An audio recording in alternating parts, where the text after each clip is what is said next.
بسم الله والحمد لله والصلاة والسلام على رسول الله.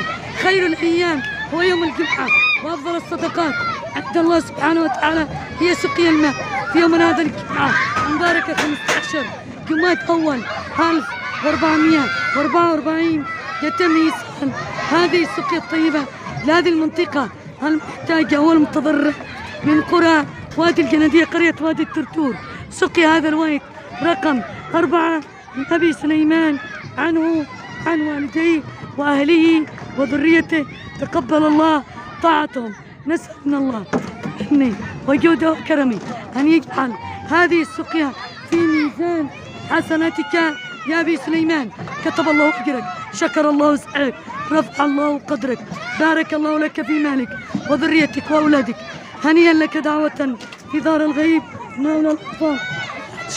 يا هذه الساعة المباركة من